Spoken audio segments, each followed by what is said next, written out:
The moment I saw the divorce papers, my world shattered. Not because I loved her anymore, love had long faded, but because of him, our neighbor, the man who seemed to have it all.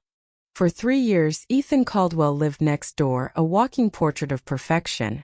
Charismatic, generous, always ready with a smile or a helping hand.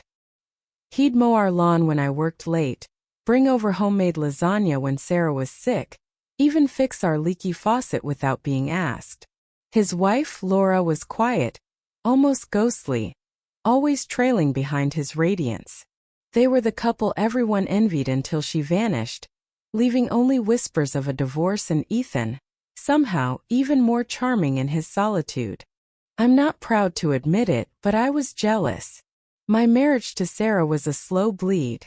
We'd been together 10 years, married 7, and the last 3 felt like a performance. We argued over bills, over dishes, over the way I breathed too loudly at night. Ethan, though, was a beacon. He'd invite us over for barbecues, his laughter filling the gaps where our conversations faltered. Sarah's eyes would linger on him, and I'd pretend not to notice. I told myself it was nothing, just a crush, harmless. Then the papers arrived. Sarah handed them to me one Tuesday evening, her face blank like she'd rehearsed it. "I can't do this anymore, Mark," she said, her voice steady but hollow. I didn't fight her.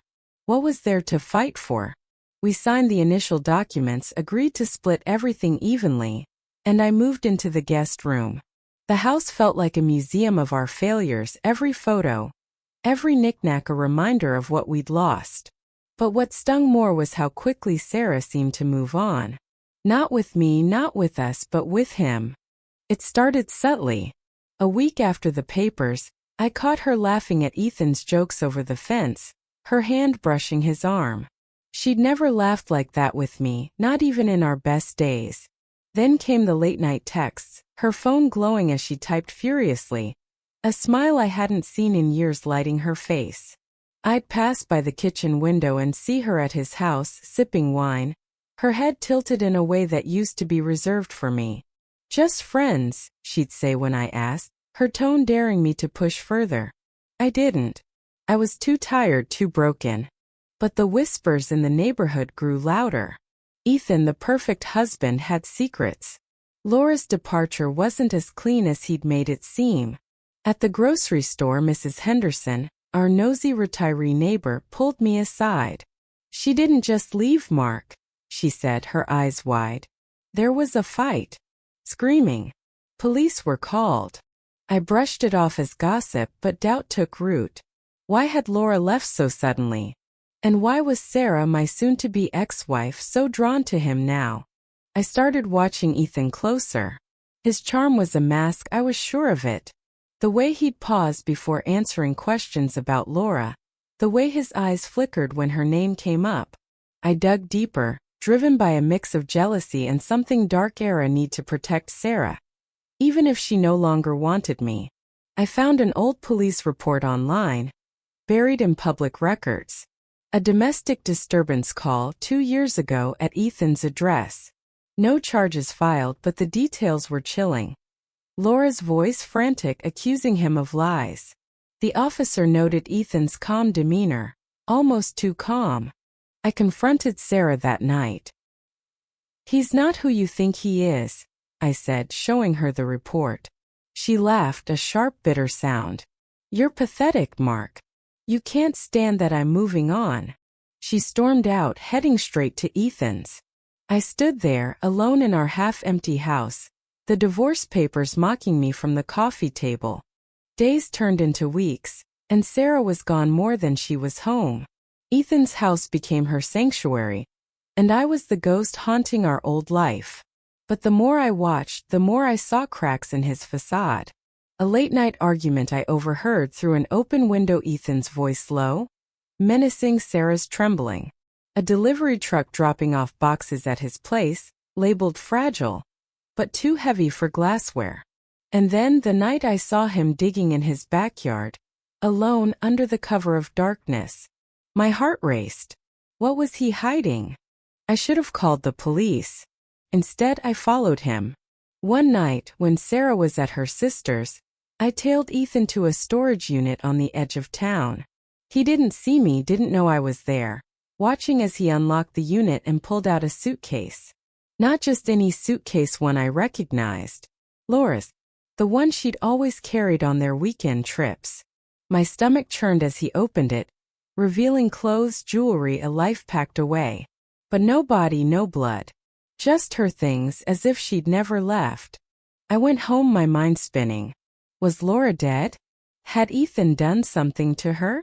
Or was she alive, hiding, and he was keeping her things for some twisted reason? I didn't know what to believe, but I knew Sarah was in danger. I had to warn her, even if she hated me for it. The next morning, I knocked on Ethan's door. He answered, all charm and ease, but his eyes narrowed when he saw my face. "Mark," he said. "What's this about?" I didn't waste time. "I know about Laura. The police report. The suitcase. What did you do to her?" His smile faltered just for a second, but it was enough.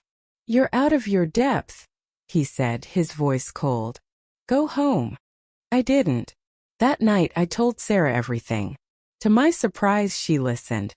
Her face paled as I showed her the evidence, screenshots of the police report, photos I'd taken of the suitcase. "He told me Laura left him," she whispered. "He said she was unstable, that she ran off with someone else." For the first time in months, she looked at me like we were on the same side. We went to the police together. They reopened Laura's case, and within days, Ethan was questioned. He didn't break, didn't confess, but the suitcase was enough to raise suspicions. Laura was found alive, living under a new name in another state. She'd fled, she said, because Ethan's charm hid a controlling, manipulative side. He'd never hit her, but he'd broken her spirit, isolated her, made her feel like nothing. The police couldn't charge him, there was no crime. Not really, but the neighborhood turned on him. His perfect image crumbled. Sarah and I didn't reconcile. The divorce went through, and she moved to an apartment across town. But something shifted between us. We really talked for the first time in years.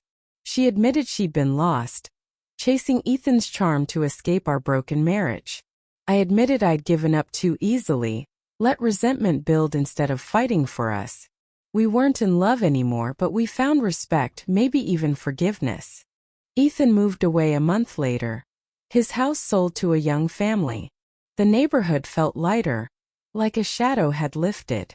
I stayed in our old house, alone but not lonely. I started gardening, something Ethan used to do, and found peace in the quiet work. Life wasn't perfect, but it was mine. In the end, I learned that perfection is a lie. Ethan's charm was a mask, hiding flaws as human as my own. Sarah's betrayal wasn't about love, but about searching for something better, something she thought she'd lost. And me? I'd been so focused on what I didn't have that I forgot what I could become. Divorce wasn't the end, it was the beginning of understanding who we all really were.